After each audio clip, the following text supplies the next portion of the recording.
Recording in progress. On commence notre cours.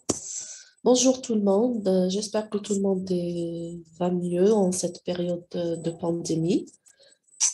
Donc nous allons parler aujourd'hui des mini-vis en orthodontie. Qu'est-ce que c'est les mini-vis, leur utilisation, les indications en orthodontie, ainsi que les échecs. Donc, les mini-vis d'ancrage, c'est une nouvelle alternative utilisée en orthodontie pour améliorer la qualité des déplacements dentaires.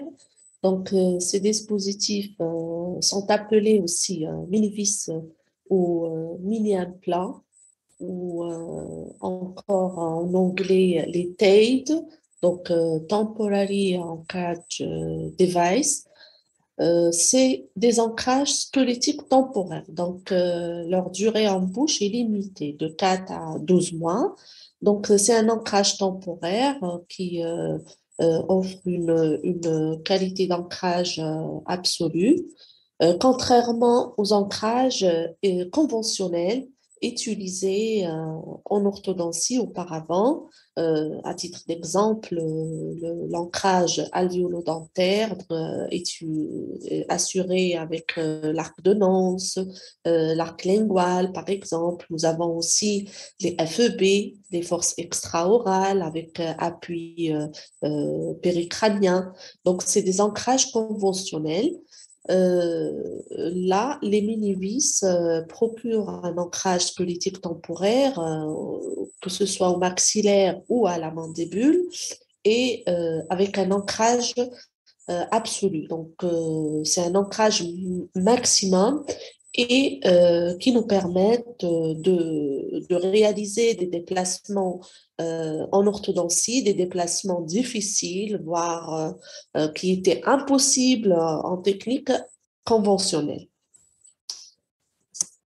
Donc, de quoi il est conçu, ces mini-vis? Donc, nous avons la tête du mini-vis, le col et le corps du mini-vis. Donc, ce matériau, le matériau utilisé, c'est soit en titane. Les plus utilisés, je peux dire, c'est les mini-vis en titane. Et après, il y a eu introduction aussi des mini-vis en acier. Donc, les critères de ces matériaux utilisés, il faut qu'ils soient biocompatibles, c'est-à-dire compatibles avec les tissus biologiques et non toxiques. Donc, ils ne provoquent pas des allergies et tout. Et cela, ça a été testé. Donc, c'est pour ça qu'ils ont choisi ces deux matériaux pour la conception des mini-vis. Donc, ces alliages sont compatibles, sont biocompatibles et non toxiques. Voilà. Donc, nous passons à la forme des mini-vis. Nous avons la tête qui peut être de cette forme. Elle peut recevoir des tractions. Donc, nous avons un pertuis ici qui peut recevoir des ligatures élastomériques ou ligatures métalliques. Donc, une tête conique. Après, nous avons le col qui va être au contact de la muqueuse et le corps qui va être introduit à l'intérieur jusqu'à l'os.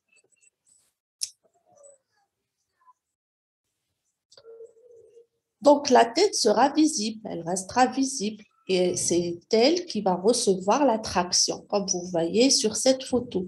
Donc, elle est destinée à établir une connexion avec des dispositifs de traction. Donc, ce dispositif de traction sera après soit connecté à un arc placé sur des braquettes, ou bien comme c'est le cas ici. Donc là, de l'autre côté, il y a une autre mini-vis. Et pour le cas ici, c'est pour l'ingression de cette dent. Donc, avec ce dispositif, nous allons exercer une force ingressive sur cette dent. Donc, la tête, elle est destinée à recevoir des dispositifs de connexion ou de traction. Donc, cette tête, elle a plusieurs formes. Nous avons la forme ronde, simple, lisse, et la forme euh, creusée, si vous voulez, qui ressemble à la forme du bracket. Donc, tout dépend de l'utilisation.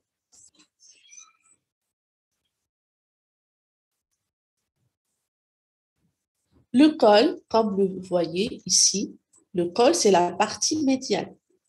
Donc là, nous avons la tête qui restera visible. Le col en contact, une partie sera percée dans la muqueuse et une partie sera visible. D'accord? Donc le col, il est vraiment au contact de la muqueuse.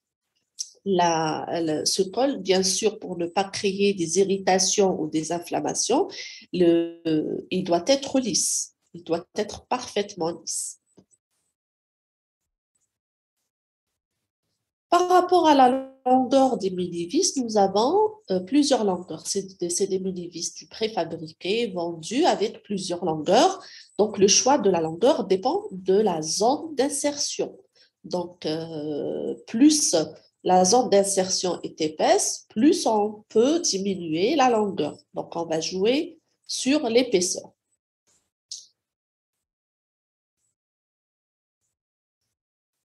Donc, dans une corticale, par exemple, épaisse, donc quand on parle de corticale épaisse, c'est plus de 2 mm, une vis courte peut être utilisée. Pourquoi? Parce qu'elle permet de tenir c'est-à-dire de maintenir cette mini-vis d'une manière stable.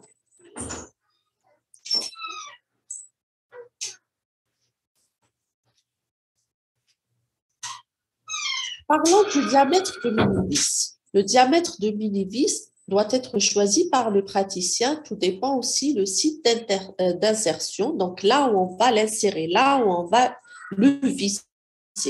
C'est-à-dire là où on a besoin de l'insérer. Donc le mini-vis ne doit pas être très, très, très fin, d'accord, pour ne pas créer des fractures. Donc, il doit être d'une épaisseur moyenne. D'accord? L'insertion de ces mini-vis, il faut savoir qu'elle est entre les racines. Donc, si nous sommes dans une zone antérieure où la corticale est moins épaisse, donc là, il vaut mieux il vaut mieux choisir des mini-vis longues et moins épaisses. Si plus on va vers le postérieur, c'est-à-dire si on est au niveau prémolomolaire, il vaut mieux choisir des mini-vis courtes, c'est-à-dire moins lents et plus épaisses. Nous allons voir maintenant les sites d'insertion possibles en fonction du type du mouvement orthodontique envisagé en orthodontie. Donc, nous avons plusieurs sites et là, tout dépend aussi le type de déplacement. Donc, je vais voir la salle d'attente.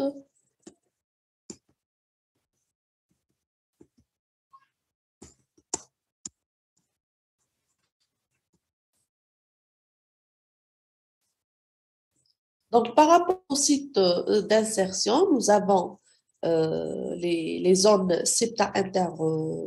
interradiculaires dans la tuberosité maxillaire. Donc, il peut être inséré aussi dans la tuberosité maxillaire, comme il peut être placé de part et d'autre des sutures intermaxillaires. Donc, les mini-vis, l'utilisation ou l'insertion la plus utilisée, fréquemment utilisée, c'est en interradiculaire. Donc, soit antérieurement entre les incisives et les canines, ou bien postérieurement entre les prémolaires ou les prémolaires et les molaires. Donc, la zone, c'est interradiculaire. D'accord? Donc, il faut bien choisir le site d'insertion pour ne pas léser euh, les racines, bien sûr, avec un contrôle radiologique. Au niveau des tuberosités, il y a aussi des indications au niveau des tuberosités pour le déplacement en distal des molaires.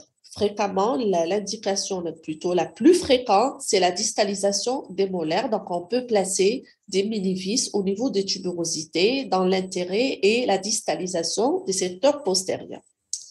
De part et d'autre de la suture intermaxillaire, c'est surtout dans le cas d'expansion maxillaire. Donc, on peut utiliser deux mini-vis de part et d'autre de la suture intermaxillaire sur laquelle, sur ces mini-vis, nous allons placer un disjoncteur et donc l'appui sera sur les mini-vis et non pas sur les dents.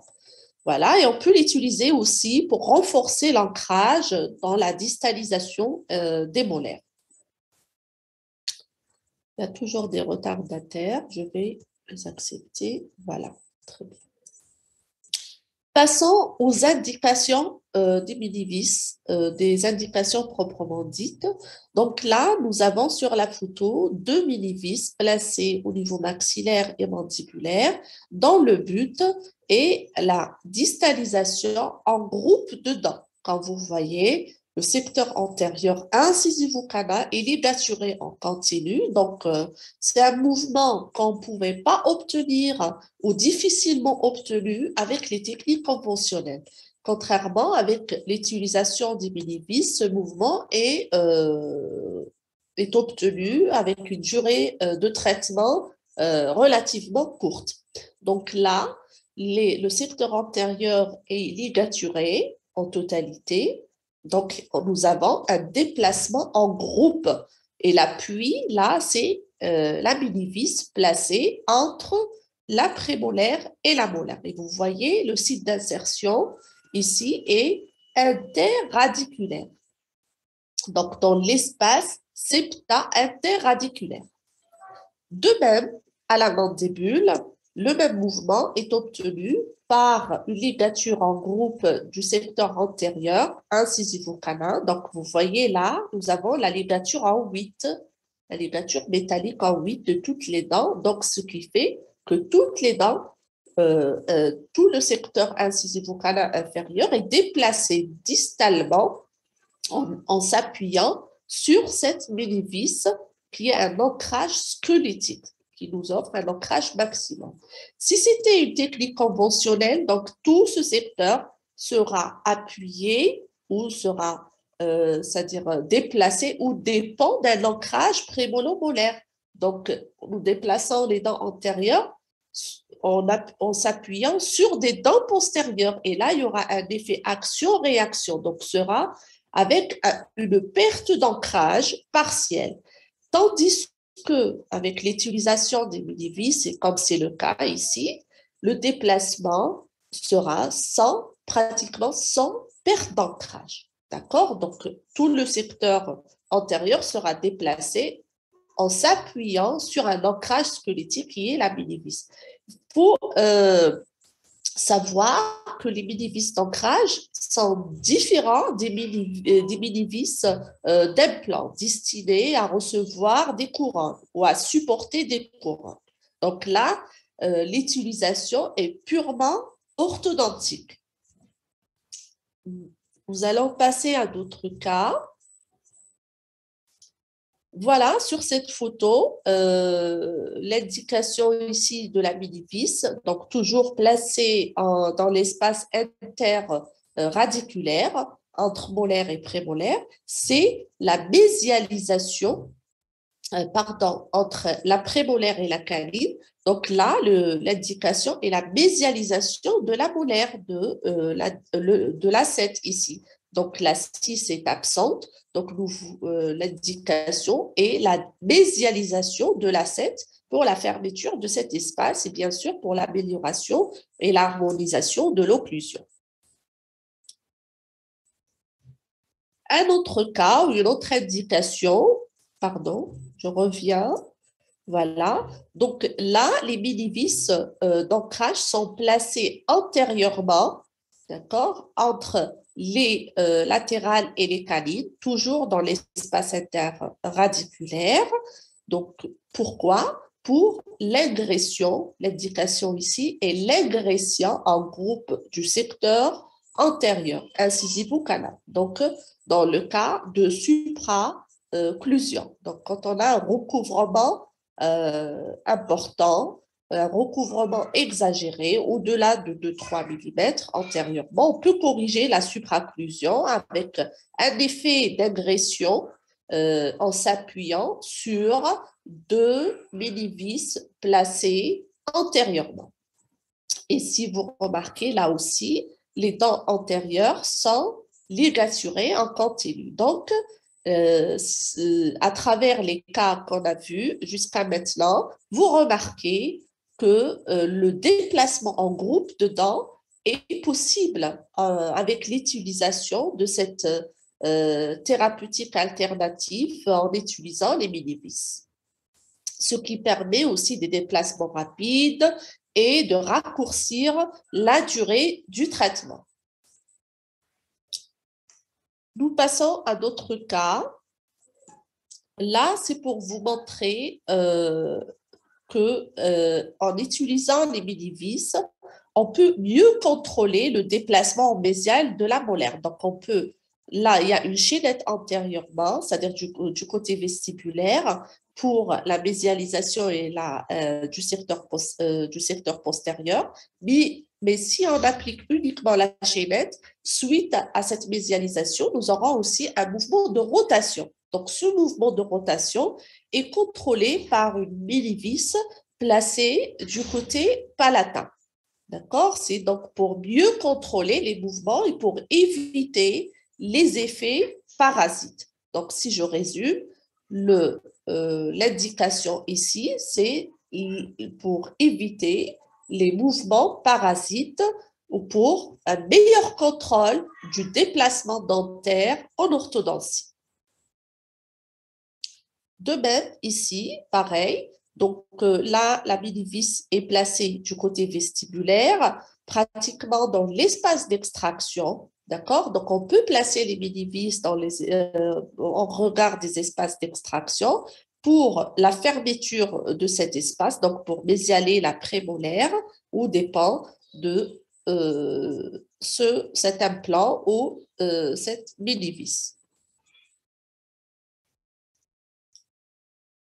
Là, un autre cas d'agression. Donc, c'est pour vous montrer aussi qu'on peut faire une agression postérieure.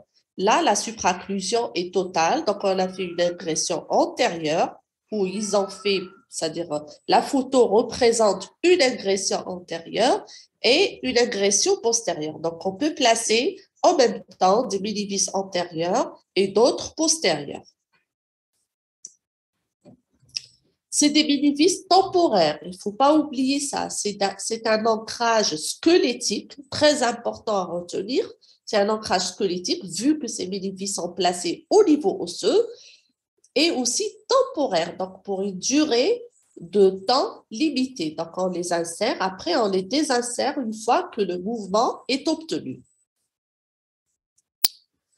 Voilà le cas dont je vous ai parlé tout à l'heure. Donc, on peut placer les mini-vis de part et d'autre de la suture intermaxillaire. Donc là, c'est le cas d'une distalisation des molaires en utilisant des mini-vis de part et d'autre de la suture intermaxillaire. Et l'intérêt ici, c'est d'avoir une traction horizontale, c'est-à-dire sans rotation.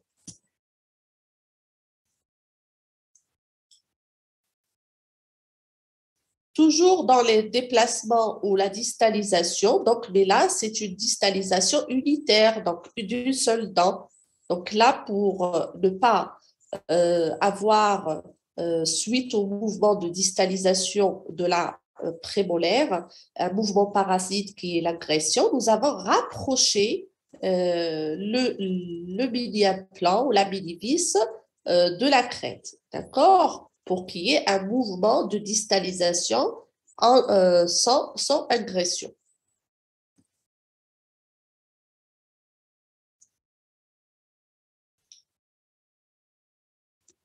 Les mini-vis peuvent être utilisés, si vous voulez, c'est une autre indication, pour renforcer un ancrage conventionnel. comme vous voyez sur cette photo. C'est un ancrage conventionnel qu'on appelle l'arc de Nance. Il ressemble à un arc de Nance avec un arc transpalatin. Cet ancrage, d'habitude, dans la technique conventionnelle, il y a une pastille en résine antérieure.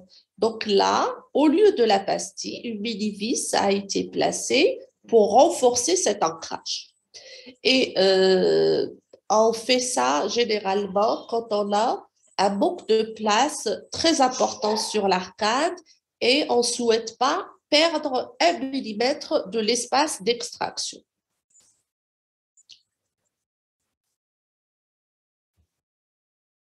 Bien sûr, dans cette alternative qui a beaucoup d'avantages et tout, il y a des échecs quand même, parfois malheureusement, il y a des échecs.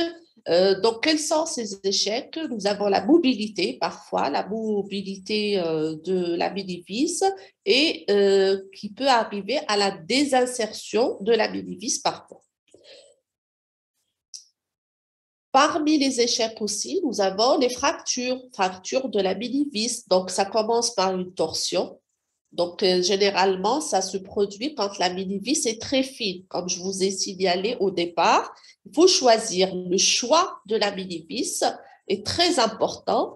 Aussi, la maîtrise de la technique d'insertion. Donc, il faut maîtriser la technique d'insertion. Maintenant, si vous insérez une mini-vis directement sur la racine, bien sûr, la mini-vis peut être tordue et fracturée et même la racine peut être lésée. Et donc, suite à ça, vous pouvez fracturer la mini-vis et vous pouvez créer une mobilité dentaire. Voilà, donc le choix, je répète, le choix de la mini-vis est très important par rapport au diamètre et par rapport à la longueur. Et aussi le site d'insertion. C'est très important de bien choisir le site d'insertion de la mini-vis.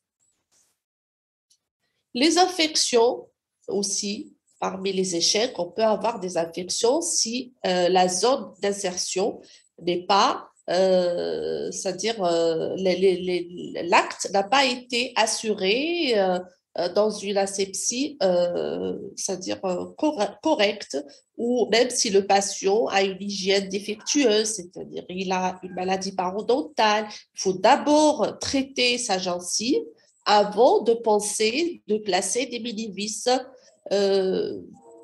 Bien sûr, si la gencive est malade, fréquemment, nous avons des irritations de la muqueuse.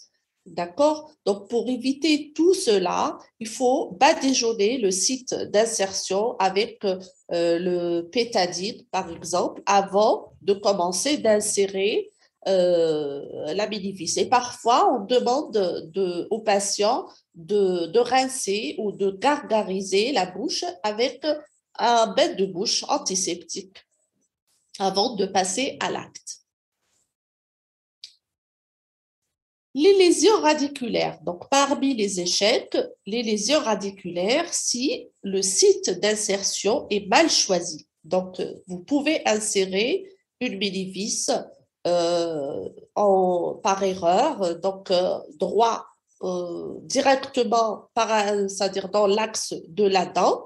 Donc là, cas sûr, vous pouvez léser la racine et bien sûr, vous pouvez avoir des problèmes suite à ça, voire mobilité dentaire, douleur, bien sûr, douleur suite à ça. Par rapport à la douleur, lors de l'insertion, il y en a qui préfèrent réaliser une petite anesthésie locale et d'autres même une anesthésie avec, c'est-à-dire seringue, une anesthésie normale comme l'anesthésie effectuée pour les extractions.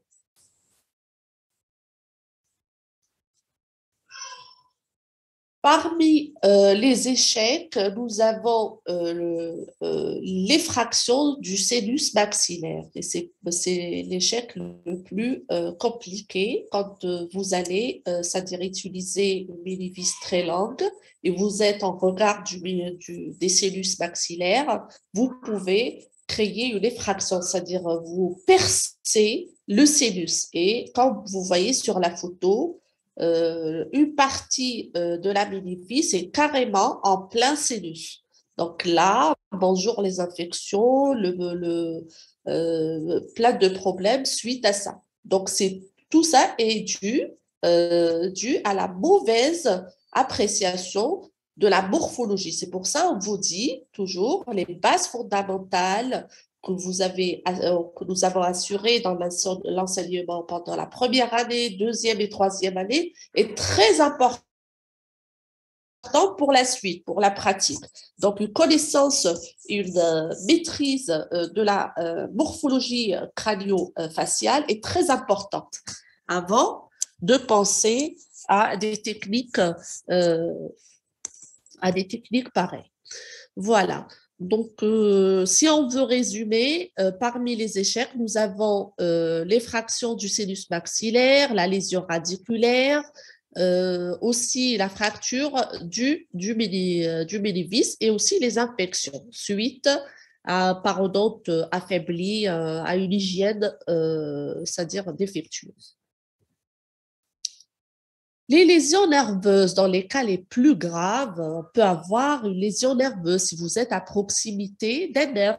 Donc, fréquemment, nous avons la lésion du nerf montonnier, c'est-à-dire parmi les lésions nerveuses les plus fréquentes. Je ne dis pas fréquemment on a des lésions. Je dis que parmi les lésions les plus fréquentes des nerfs, c'est le nerf montonnier et le nerf lingual. Donc, cela peut engendrer une paralysie du nerf labio-montonnier ou du nerf lingual. Donc, tout cela, je vous parle des échecs, c'est pour vous dire que ce n'est pas une technique facile. Elle demande une bonne maîtrise. La lésion des tissus, dans la lésion des tissus, nous avons souvent, ou la lésion la plus fréquente, c'est le recouvrement de la tête du ménivis par la muqueuse. Et cela ne se produit qu'en si on insère, dans les cas où on insère la ménivis très profondément. Donc, il faut laisser le col du ménivis, une partie du col, c'est-à-dire découverte. Elle n'est pas recouverte par la muqueuse. Voilà la photo qui vous montre un recouvrement de la tête du ménivis par la muqueuse. Mais c'est maîtrisable. Comment on fait? On peut dégager. Si le patient revient nous voir avec une muqueuse ou une hyperplasie pareille, là, on peut dégager la tête du ménivis avec une petite intervention chirurgicale en enlevant la muqueuse tout autour.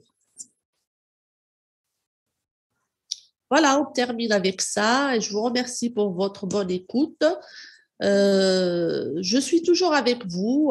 Si vous avez des questions, je suis là pour vous répondre.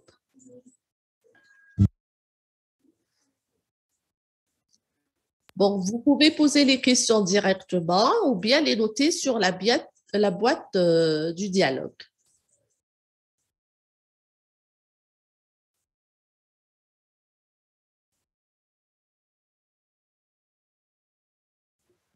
Merci, madame. Je vous en prie. Y a-t-il des questions?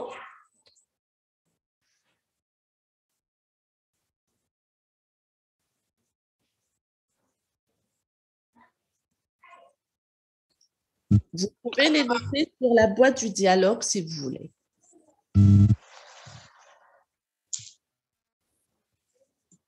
Ou bien les poser directement, je vous entends très bien.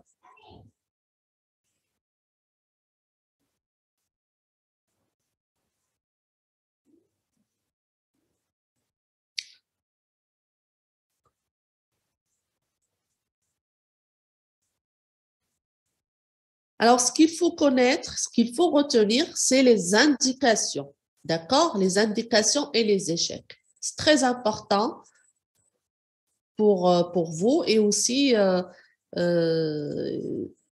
fréquemment, c'est-à-dire lors de l'examen, on pose des questions sur ces deux parties-là. D'accord? Donc, il faut connaître les indications que nous avons détaillées lors de ce cours et les échecs.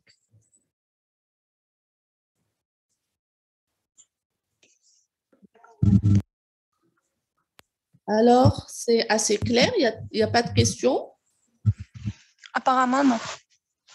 D'accord, donc voilà, je vous remercie pour votre bonne écoute et je vous dis au cours prochain, Inch'Allah. Inch'Allah, merci à vous, madame. Bonjour. Il y a une question, excusez-moi, Soumia Berdadi. Donc, est-ce que les mini-vis vus sont insérés? Attendez, j'essaye de lire la question. Insérés profondément pour avoir des fractures maxillaires.